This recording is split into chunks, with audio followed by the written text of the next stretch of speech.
Ada baiknya LJU menjelaskan dong, jangan diam saja sebagai direktur utama. Kalau masih ada direkturnya, kalau nggak ada masih ada direktur utamanya, kalau nggak ada ya direkturnya.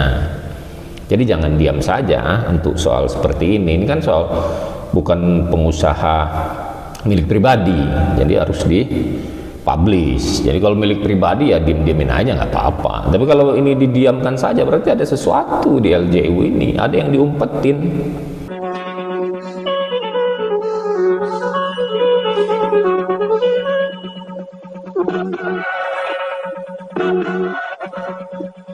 Kembali lagi dengan saya Ferdi Gunsan di Gunsan Talk.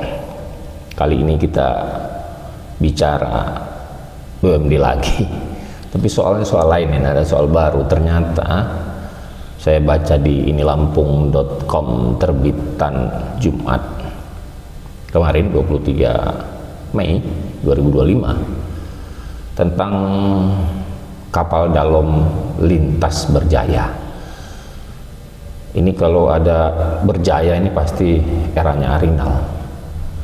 Nah, di situ ditulis oleh inilampung.com itu bahwa ini punya cucunya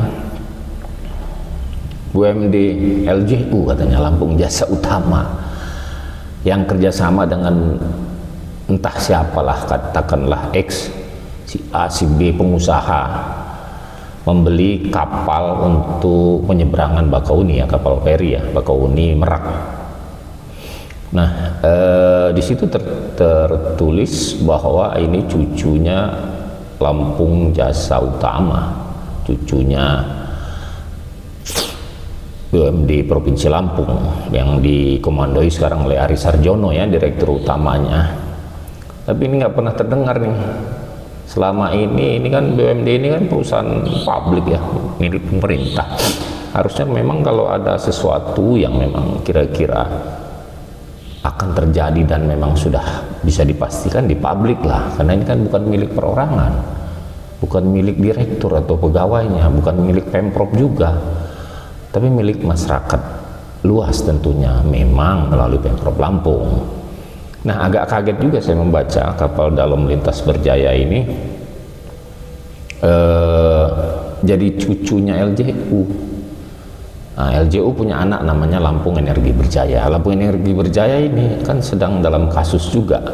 Dan Lampung Energi Berjaya ini adalah perusahaan partisipasi interest yang mengutip bagi hasil dari Pertamina Hulu Energi, ya, PHE OSES untuk di Sumatera bagian selatan. Mereka mendapatkan bagi hasil dari Pertamina Hulu Energi 5%, LEB 5% DKI, dan ini lagi kasus, uangnya lagi ditahan, dibekukan sama Kejati, dan belum ada tersangka, belum ada barang bukti, dan tidak ada tindak lanjut sampai sekarang. Entah kenapa Kejati bisa seperti ini, bisa ngunci-ngunci seperti ini, tapi nggak ada keputusan yang sudah 6 bulan ini. Oke lah, itu kita sisihkan dulu. Tapi yang pasti menurut Permen SDM, Lampung Energi Berjaya ini tidak boleh, dananya tidak boleh untuk digunakan, ya, digunakan untuk membuat atau bisnis yang lain gitu. Apalagi ini kapal penumpang, ya, kalau kapal feri ini penumpang barang, bukan kapal tongkang, nggak ada hubungannya dengan minyak. Nah, jadi saya rasa tulisan di inilampung.com yang dicurigai lah di situ sama Komisi 4 Bapak Mukhlis Basri dari Gerindra, bahwa ini ada apa namanya, ya, ada dana siluman, kemudian katanya itu dari anaknya LEB. Nah, mungkin ada baiknya LJU menjelaskan dong, jangan diam saja sebagai direktur utama. Kalau masih ada direkturnya, kalau nggak ada masih ada direktur utamanya, kalau nggak ada ya direkturnya. Jadi jangan diam saja untuk soal seperti ini. Ini kan soal bukan pengusaha milik pribadi, jadi harus dipublish. Jadi kalau milik pribadi ya diem-diemin aja nggak apa-apa. Tapi kalau ini didiamkan saja berarti ada sesuatu di LJU ini, ada yang diumpetin. Apa yang diumpetin? Kenapa tidak dipublish? Nah bisa jadi kan ada dana siluman, tapi saya menduga kalau ini dari LEB nggak mungkin. Oke lah, pengusahanya siapa? Pengusaha Ek ini. Terus kenapa dia harus kerja sama BUMD kalau dia punya uang? Pasti ada sesuatu. Mungkin menurut saya menggunakan pemerintah Provinsi Lampung melalui BUMD ada jatah slot mungkin dari ASDP, angkutan sungai, danau dan penyeberangan. Mungkin ada jatah slot untuk ferry, satu slot mungkin untuk Bakauni Lampung Bakauni.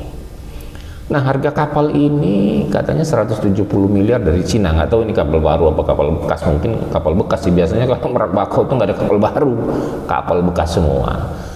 Dan BUMD mendapatkan 5%. Nah, ini hitungan 5% ini hitungannya dari mana?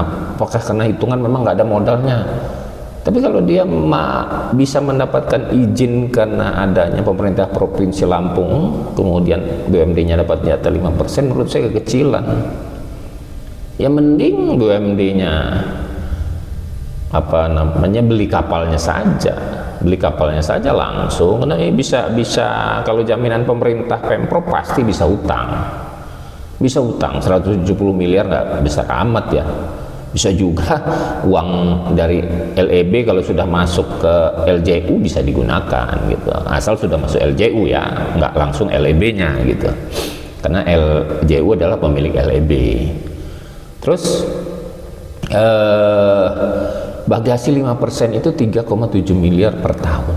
Ini juga saya nggak paham juga, ini apa fix, pendapatannya fix, nggak berubah gitu, nggak variabel gitu. Ya harusnya variabel ya, karena apa? Pendapatan dari suatu kapal itu kan nggak mungkin sama tiap harinya. Nah ini 1 tahun dapat 3,7 M, entah seperti apa, dan kontraknya katanya 20 tahun. Nah kalau dia fix juga kontraknya 20 tahun dengan 3,7 M, ya nggak fair juga, karena kan pasti naik harga itu. Ada kepentingan dari si pengusaha X ini untuk mengajak BUMD ini kan, mungkin karena dia minta slot itu biar bisa disetujui oleh ASDP atau oleh pemerintah di perhubungan sana. Kalau dia nggak perlu pemerintah Provinsi Lampung, ya ngapain ngajak-ngajak lah, berdiri aja sendiri. Apalagi izinnya pusat, nggak perlu izin dari pemerintah provinsi gitu. Pasti ada sesuatu di sini. Bagi hasil untuk BUMD Lampung itu adalah 5% dan nilainya 3,7. Nah kalau 100%-nya itu didapat 74 miliar. Jadi pendapatan itu 74 miliar, ini keuntungan, perkiraan keuntungan ya, itu 74 miliar per tahun. Jadi kalau beli kapal 170 ya kurang lebih 3 tahun sudah lunas ini. Sama bunga-bunganya lah, kalau katakan 6% per tahun bunga ya. 6% per tahun bunga kalau 170, kalau 200 saja 12 miliar ya. Ya kurang lebih 36 miliar, ya cukup lah itu.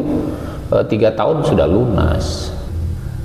Kalau pemerintah Provinsi Lampung, Pak Gubernur bisa cari jalan keluar soal ini, ya beli sendiri aja, karena ini pemasukan gede juga untuk PAD Lampung ya.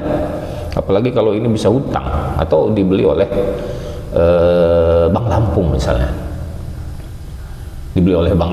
misalnya, ini nanti BUMD yang ngelola, terus hasilnya 3 tahun lunas, selebihnya kalau umur pakainya bisa 20 tahun kan masuk PAD kan, wah luar biasa besar juga gitu. Jadi menurut hemat saya sih bisa dibeli sendiri, tapi ya kita tidak bisa menghilangkan juga ya kalau prosesnya, kalau kita belum pernah belajar juga jalur pembelian kapal, kemudian yang sudah pernah ngalami, artinya perlu studi juga sama pemilik-pemilik kapal yang berada di naungan bawah ASDP. Jadi kira-kira begitu kapal Dalom Lintas Berjaya ini perlu dibuka untuk publik, siapa ada di belakangnya. Dan kesimpulan saya sih tidak mungkin ini, tidak jauh lah kemungkinan kalau LEB yang langsung mengusahakannya. PT Lampung Energi Berjaya langsung mengusahakannya. Saya yakin ini tidak pasti ada pola lain yang LJU mainkan. Demikianlah speak up saya hari ini, semoga bermanfaat. Wabillahi taufiq wal hidayah. Wassalamualaikum warahmatullahi wabarakatuh.